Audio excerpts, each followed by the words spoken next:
gente, sejam bem-vindos a mais um vídeo. Meu nome é Eduarda e hoje nós vamos continuar a falar sobre Pluto. Então, gente, o que acontece nesse segundo volume de Pluto? Várias coisas. O mistério, ele se intensifica ainda mais, mas nós também obtemos mais informações sobre esses robôs que aparentemente são o alvo desse serial killer bizarro. Nesse volume aqui nós ficamos sabendo que na verdade é o Gesick mais 6 robôs super desenvolvidos e que eles têm um passado em comum que envolve uma guerra. Guerra essa travada entre os Estados Unidos da Trácia e o Reino da Pérsia. E esses países, se você prestar um pouco de atenção, fazem referência aos Estados Unidos e à Coreia do Norte. Essa guerra envolvendo esses 7 robôs super desenvolvidos aconteceu porque o Reino da Pérsia não obedeceu ao pedido de cancelamento de todo e qualquer programa de inteligência artificial super avançada. Eles continuaram a produzir robôs, e os Estados Unidos da Trácia, então, eles falaram que, olha, nós vamos mandar esses robôs aí pra acabar com esse programa de inteligência artificial de vocês, porque tá proibido produzir robôs tão avançados quanto esses aqui, certo? Isso foi cancelado, ninguém mais pode produzir robôs assim. Esses 7 robôs, então, eles são mandados pra guerra, e obviamente guerra, as pessoas inocentes morrem. Isso acaba causando um pouco de conflito nesses robôs, que eles são tão desenvolvidos, mas tão desenvolvidos, que eles acabam refletindo sobre aquela situação e tentando entender qual é o sentimento daquelas pessoas inocentes que perderam parentes, que perderam casas, que perderam tudo naquela guerra, porque eles não entendem o sentimento de desespero, o sentimento de perda, essas emoções humanas. Pelo menos naquela época eles não entendiam tão bem assim.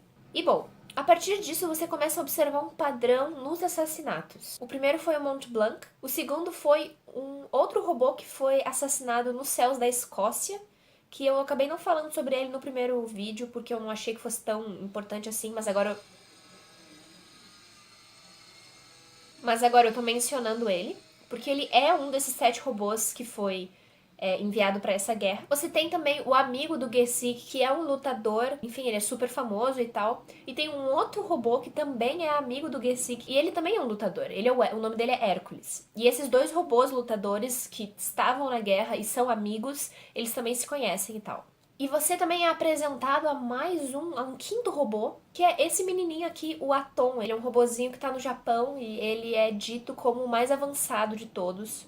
Que ele tem a inteligência artificial mais desenvolvida, assim, que consegue compreender melhor o sentimento dos humanos. E aparentemente no final desse mangá aqui, você também vai conhecer um 6º robô, que é uma menininha. Eu acho que ela é um robô, eu não tenho certeza. Porque agora você vai achar que todos os personagens que aparecem aqui são robôs. E o que vai acontecer de relevante nesse volume? O Brandon, que é outro robô lutador, que tem o Hércules e o Brandon, eles dois lutam, ele acaba indo enfrentar essa coisa que eles estão caçando. Que seria o robô que assassina outros robôs.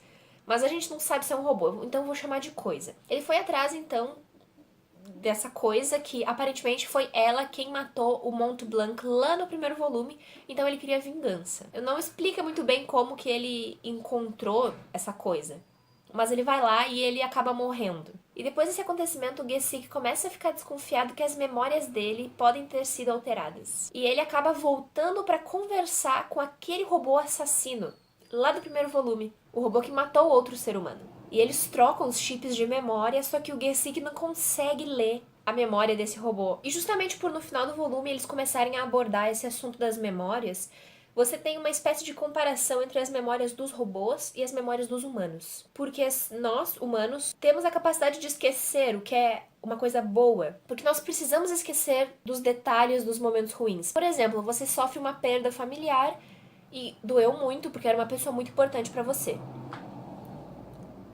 Agora, só que com o tempo, você começa a aceitar essa perda. Agora, imagina se você ficasse revivendo a lembrança todo dia com a mesma intensidade, com a mesma dor, com os mesmos sentimentos, exatamente como no primeiro momento da perda.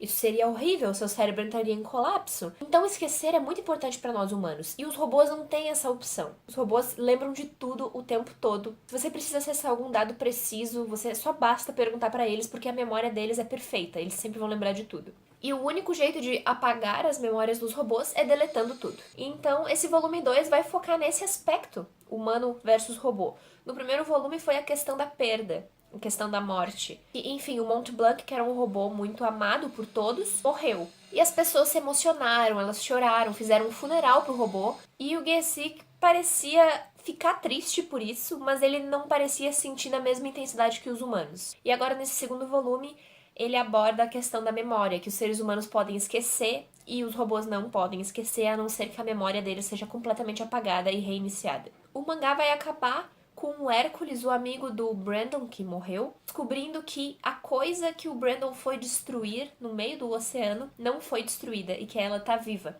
E acontece o que aconteceu com as outras vítimas desse assassino em série, que a gente não sabe muito bem o que é. Acontece que ele deixa novamente a sua marca de chifres na cena do crime. Então, nesse volume você entende que são 7 robôs que estão sendo caçados, especificamente os 7 que estão envolvidos na guerra dos Estados Unidos da Trácia contra a Coreia. A Coreia não, a Pérsia. E você começa a bolar suas teorias, porque você pensa, bom, se são esses 7 robôs que estão envolvidos na guerra da Pérsia, provavelmente pode ser alguém do governo da Pérsia procurando retaliação. Mas, enfim, acho que não seria tão simples assim. Porque existem outros detalhes aqui no meio envolvendo o presidente dos Estados Unidos da Trácia ser controlado por uma inteligência artificial. Aí você fica nervoso. E a inserção desse personagem, o Atom, é muito interessante porque ele é uma inteligência artificial super desenvolvida, mas ele é uma criança. Então ele observa as outras crianças e ele fica... acho que estou entendendo esse comportamento. Do tipo, uma criança recebe um brinquedo novo e ela fica feliz. E ele quer entender porque essa criança fica feliz. Não só entender, como ele também quer sentir essa felicidade. O que é muito fofo, ele é muito querido, gente, sério. Então, esse segundo volume aqui ficou muito bom. Eu com certeza vou continuar lendo, até porque eu já tenho o terceiro volume aqui comigo. Até o 5º volume, falta só o volume 4 eu consegui. Bom, gente, foi isso. Espero que vocês tenham gostado do vídeo. No mês que vem a gente volta pra falar sobre o terceiro volume de Pluto. E foi isso. Muito obrigada por ter assistido até aqui. Eu espero você no próximo vídeo. E tchau, tchau.